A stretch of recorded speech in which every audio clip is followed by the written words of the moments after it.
வணக்கம். புனர்பூச நட்சத்திரத்தில் பிறந்த அன்பர்களுக்கு அதிர்ஷ்ட மரம் எது, துரதிர்ஷ்ட மரம் எது அப்படிங்கிறத பார்க்க போகிறோம். புனர்பூச நட்சத்திரத்தில் பிறந்த முதல் பாதத்தில் பிறந்தவர்களுக்கு அதிர்ஷ்ட மரம் அப்படின்னு பார்த்தோம்னா மூங்கில் மரம். இரண்டாம் பாதத்தில் பிறந்தவர்களுக்கு மலை வேம்பு. மூன்றாம் பாதத்தில் பிறந்தவர்களுக்கு அடப்ப மரம். நான்காம் பாதத்தில் பிறந்தவர்களுக்கு நெல்லி மரம். இதே புனர்பூச நட்சத்திரத்தில் பிறந்த அன்பர்கள் துரதிர்ஷ்ட மரம் எது அப்படின்னு பார்ப்போம்னா முதல் பாதத்தில் பிறந்தவர்களுக்கு பலா மரம் துரதிர்ஷ்டம். இரண்டாம் பாதத்தில் பிறந்தவர்களுக்கு கடுக்காய் மரம் துரதிர்ஷ்டம். மூன்றாம் பாதத்தில் பிறந்தவர்களுக்கு சாரபருப்பு மரம். நான்காம் பாதத்தில் பிறந்தவர்களுக்கு தாழை மரம். இதெல்லாம் துரதிர்ஷ்டத்தை தரக்கூடியது. அப்போ இந்த அதிர்ஷ்டம் அப்புறம் துரதிர்ஷ்டம் அப்படின்னு இரண்டு வகையான மரங்களையும் நாம் பார்த்துட்டோம். இதில் அதிர்ஷ்டம் நிறைந்த மரங்கள் உங்கள் தோட்டம் அல்லது வீட்டின் அருகில் இருக்கிறது அப்படின்னா அது நல்லது. துரதிர்ஷ்டம் தரக்கூடிய மரங்கள் உங்கள் தோட்டம் வீட்டருகில் உங்களுக்கு சொந்தமான இடத்தில் இருக்கிறது அப்படின்னா அது துரதிர்ஷ்டம், சரியில்லை, மறைமுக தீமைகளை கொடுத்து கொண்டே இருக்கும் அப்படிங்கிறத புரிஞ்சுக்கோங்க. அப்போ துரதிர்ஷ்ட மரம் உங்கள் இடத்துல இருந்ததுன்னா அதை அப்புறப்படுத்திடுங்க. அதிர்ஷ்ட மரம் இருந்ததுன்னா அதை மேலும் வளர்த்து வணங்கி அதனுடன் வாழ்ந்து கொண்டு இருக்கலாம் அப்படிங்கிறத புரிஞ்சுக்கோங்க.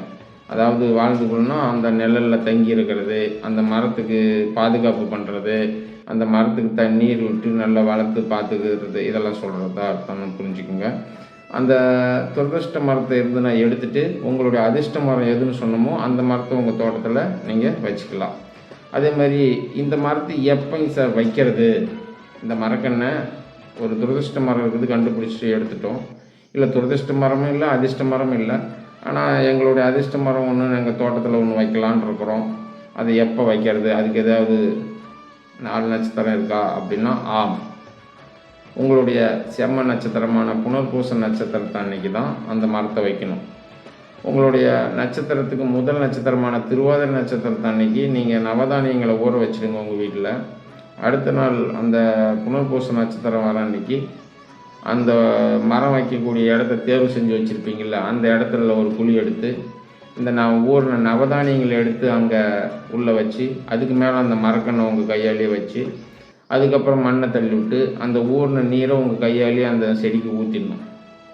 இப்படி அந்த மரக்கண்ணை காப்பாற்றி நாளடைவில் அது நல்ல வளர்ச்சி வருகிறது என்றால் மரம் எவ்வாறு வளர்ச்சி ஆகின்றதோ அதே போல் உங்கள் வாழ்க்கை, தொழில் மற்றும் அனைத்தும் வளர்ச்சியை காணலாம். அதுக்காகத்தான் இந்த நட்சத்திர மரத்தை பற்றி சொல்லிகிட்டு இருக்கிறோம். அதே மாதிரி புனர்பூச நட்சத்திரம் முதல் பாதத்தில் பிறந்தவர்களுக்கு மூங்கில் நல்லது அப்படின்னு சொல்லியிருக்குமா, அந்த மூங்கில் சம்பந்தமானது, அதாவது மூங்கில் கூடை, மூங்கில் வீடு, மூங்கிலில் இருக்க ஒரு செட்டு, இதெல்லாம் செஞ்சுருக்காங்கல்ல, அந்த மூங்கில் சம்பந்தமாக இருக்கிறதெல்லாம் நீங்கள் பயன்படுத்தினீங்கன்னா ஒரு நல்ல ஒரு அதிர்ஷ்டத்தை உங்களுக்கு தெரியும். மூங்கில், புல்லாங்குழல் அதெல்லாம் எடுத்து உங்கள் பூஜை ரூமில் வாசிச்சுக்கிட்டு இருக்கணும்னு தெரியல, அந்த பூஜை ரூமில் வைக்கலாம். அப்போ இதெல்லாம் அந்த மூங்கில் சம்மந்தமான கலைப்பொருள்லாம் இருக்கும், அதெல்லாம் உங்கள் வீட்டில் எடுத்து வாங்கி வச்சிங்கன்னா நல்லது. இதெல்லாம் யாருக்கு? முதல் பாதத்தில் பிறந்தவர்களுக்கு. புனர்பூசம் முதல் பாதத்தில் பிறந்தவர்களுக்கு தான் இது அதிர்ஷ்டம். இரண்டாம் பாதத்தில் பிறந்தவர்களுக்கு மலை வேம்பு. அது மலை வேம்பு மரம் எப்படி இருக்குன்னு உங்களுக்கு தெரியும், அதை பார்த்துருப்பீங்க. அதே மாதிரி மூன்றாம் பாதத்தில் பிறந்தவர்களுக்கு அடப்ப மரம். நாலாம் பாதத்தில் பிறந்தவர்களுக்கு நெல்லி மரம். நெல்லி மரமும் உங்களுக்கு தெரியும், அதெல்லாம் சாப்பிட்றது அந்த இதெல்லாம் நல்லது. சரி, இதில் நல்லது. துரதிர்ஷ்டம் தரக்கூடிய மரம்னு சொன்னோம்ல, அதாவது புனர்பூசம் முதல் பாதத்தில் பிறந்தவர்களுக்கு பலா மரம் ஆகாது. பலாப்பழம் சாப்பிட்றது, பலாக்கொட்டை சம்மந்தமான எதுவும் ஒன்றும் விட்டு எடுக்காமல் இருக்கிறது நல்லது அப்படின்னு புரிஞ்சுக்கிங்க. இரண்டாம் பாதத்தில் பிறந்தவர்களுக்கு கடுக்காய் சம்மந்தமானது, கடுக்காய் சம்மந்தப்பட்ட வைத்தியங்கள்லாம் இருக்குல்ல, இதெல்லாம் பெருசாக சப்போர்ட் பண்ணாது புனர்பூசம் இரண்டாம் பாதத்தில் பிறந்தவர்களுக்கு அப்படிங்கிறத புரிஞ்சுக்கோங்க. மூன்றாம் பாதத்தில் சாரப்பருப்பு, நாலாம் பாதத்தில் தாழை. இதுக்கு இந்த தாழை மரம், சாரப்பருப்பு மரம் பெரும்பாலும் நம்மளுடைய கவனத்துக்கோ உபயோகத்துக்கோ இல்லாத இருக்கிறதுக்கு வாய்ப்பு இருக்குது. அதனால் இது இல்லாமல் இருந்தது அப்படின்னா நல்லது அப்படின்னு புரிஞ்சுக்கோங்க. இந்த மரங்கள் பற்றிய அனைவரும் மரங்களை நட வேண்டும்.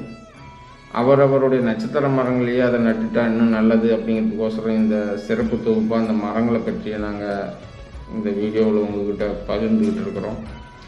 அனைவரும் மரம் நடுவோம், நாட்டின் நலம் காப்போம், ஜோதிடத்தை மதிப்போம், நலமுடன் வாழ்வோம், நன்றியுடன் வாழ்வோம். நஷ்டம்.